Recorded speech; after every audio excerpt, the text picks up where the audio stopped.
यमराज ये जानते थे कि भगवान की इच्छा के बिना भगवान ना तो स्वयं शरीर का त्याग करेंगे और न शेषनाग के अंश होता लक्ष्मण जी।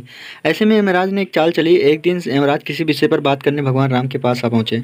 भगवान राम ने जब यमराज से आने का कारण पूछा तो यमराज ने कहा कि आपसे कुछ जरूरी बातें करनी है। भगवान राम यमराज को अपने कक्ष में ले गए। यमराज ने कहा, मैं चाहता हूँ कि जब तक मेरी और आपकी बात हो उस बीच कोई इस कक्ष में नहीं आए। यमराज ने अपनी बात को आगे बढ़ाते हुए कहा कि अगर कोई बीच में आता है तो आप उसे मृत्यु दंड देंगे। भगवान राम ने यमराज की बात मान ली और यह सोचिए कि लक्ष्मण उनके सबसे आज्ञाकारी हैं, इसलिए उन्होंने लक्ष्मण को पहरे पर बैठा दिया।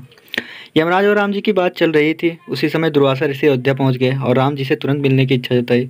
लक्ष्मण जी ने कहा कि भगवान राम अभी यमराज के साथ विशेष चर्चा कर रहे हैं। भगवान की आज्ञा है कि जब तक उनकी बात समाप्त ना हो जाए कोई उनके कक्ष में नहीं आए, इसीलिए आपसे अनुरोध है कि आप कुछ समय प्रतीक्षा करें।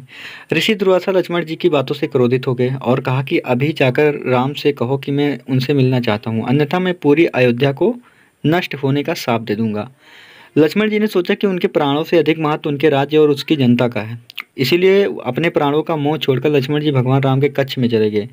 भगवान राम लक्ष्मण को सामने देख हैरान और परेशान हो गए।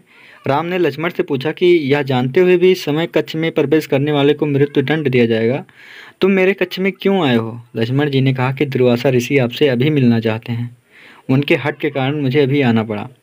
राम जी यमराज से अपनी बात पूरी करके जल्दी से ऋषि दुर्वासा से मिलने पहुंचे। यमराज अपनी चाल में सफल हो चुके थे। राम जी से यमराज ने कहा कि आप अपने वचन के अनुसार लक्ष्मण को मृत्यु दंड दीजिए। भगवान राम अपने वचन से मजबूर थे। राम जी सोच में थे कि अपने प्राणों से प्रिय भाई को कैसे मृत्यु दंड दिया जाए।